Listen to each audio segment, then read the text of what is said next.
Do you make 22 grand already? No. No? Nowhere near it. Nowhere near it. 12 grand. A year, probably about 12 grand a year, isn't it? 12 grand a year. So with the four of you. Yeah, so it's about 3 grand each. Okay. Our manager's made £220,000. He's the guy in the Porsche. Yeah, he's there. just driving off to Hawaii now. So where did it go wrong then? Probably when we got our manager on board. He took all the money. No, it's... That's a song, I know. Yeah, that's a bit like a dream amount of money to earn a year. Yeah? In our humble opinion. Yeah, okay. I was wondering, what did you study in college, the two of you? What did you do? I studied biology. Okay. And I studied philosophy. Okay. And how did you meet? We met through a bass player in our band, Jamie. I was friends with him at university in Brighton, and then... Yeah, we didn't all go to the same university, did we? Okay, no. And then he had a job in a clothes shop, and that's where we met Matthew and Lasse, the drummer. So he sold something to you? Or? No, I actually worked with him. Okay. And we sort of got the band together in sort of a rough formation. Originally, me and Jamie had talked about it, and Lasse was sort of around the shop as well, because his sister worked there. But then we were sort of looking for a singer, and then it was when Jamie suggested Alan, because he'd knew him from university. And I'd done karaoke once. And what song did impress him? Actually, he didn't see me doing karaoke. Okay. I was in Australia at the time. Okay. I did Bob Marley's song. I Shot the What Sheriff. song? Bob Marley. Yeah, what song for him? I Shot the Sheriff. Oh, sorry. I shot the Yeah. Sheriff. And also did Beautiful Day by U2. That's one of my favourites. So, yeah, but then after that, it was obvious that I could have sang in any band, you know. Okay. Opera. Once you've done U2 and Bob Marley, then the world is at your feet. Yeah. Absolutely. You can do anything. And how did the Rakes come about then? Was there something special that you decided, well, let's start a band together now, or did the click came immediately?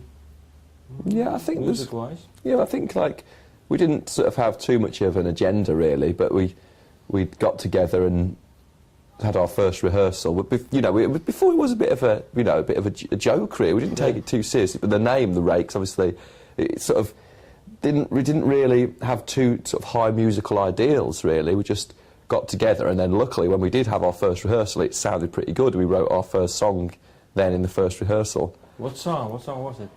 Just Got Paid, Can't Get Laid.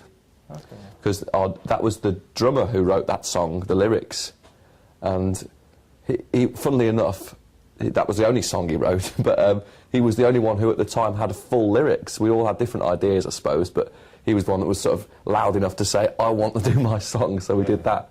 He's very keen, as the drummer, Lasse, very keen, so he came with like about 100 songs or something, all these lyrics. He's sort of like, he's quite into Grandaddy, that band, so there's stuff about robots, stuff like that, and and then eventually I think that, because they Just Got Paid, Can't Get Laid, I remember, early on in the band, us being out in the pub and joking about what to call the song title, so, and I remember actually saying, we should call a song Just Got Paid, Can't Get Laid, be a funny sort of joke sort of song, and then he runs off, Lasse comes back with he's written a novel called Just Got Paid, Can't Get Paid. He's really got very enthusiastic. Yeah. Yeah. And was the good song or not? Well, it's a B-side. Yeah. But I mean, the actual musically is quite punky, isn't it? It's a good. I mean, it's a good song to play live, isn't it? Yeah. I think it's a bit of a not fans, but Rakes fans' favourite. Yeah, it's a fan's favourite. Yeah. Like last night, we just went to. There was a Rakes cover band playing in Camden in London, and the final song they did was, I sang some songs with them, and the final song was Just Got Paid. Because we always used to finish with that. Yeah. We don't play it as much now, but we just used to play that as the final song in the set. Okay. Fans are still like that's a bit of a favourite for them because it's not really heard anymore. Yeah. So, but how come then that it was his first song from the drummer? But how come he doesn't write anymore then? Because you took over, or? Well, it wasn't. Yeah. It's sort of the band sort of grew. He's really keen. He probably you know, it's really good. It's got a lot of energy. He's very keen. He's quite a loud person, extroverted, and I mean, perhaps if he had his way, he'd probably write all the songs, and play all the instruments, and sing, and do drums. You know, so he's really wants. You know, he's really keen on everything. It's brilliant. Yeah, but now, you know, we all slowly, you know, the band's growing together and learning, you know, our strengths and weaknesses. I mean, the good thing was, like, you know, I think we still are quite an open band in the sense that, you know, you know, it wasn't just one person writing the songs all the time. It tends to be me and Aaron that write the lyrics anyway. But, you know, say some things on the album, if we couldn't quite think of a chorus, or, you know, people always put their, you know, can always put their, like, little bit in, you know, and if it's good, then it'll go in. Yeah. Okay. And how do you write the songs together then? Do you write your own lyric and then the other one will take a quick look at it, or do you really work together? We don't really work together, do we? Well, no, I mean, it sort of varies each time. It does vary. So, for example, our most recent song that we recorded, it's sort of going to be our next single in the UK. So, like, Matthew wrote the first verse and some of the chorus, and then I sort of like took it from him and then added stuff, the lyrics I'd written that would fit in. Yeah, actually, because the last couple of songs, like the with World Was a Mess as well, sort of just started off with, you know, I always am writing with my guitar anyway, playing different chords, and so sort of have a melody, and then what I'll do is I'll sort of give it across then to Al, and he just then modifies it and then gets the phrasing into his own way.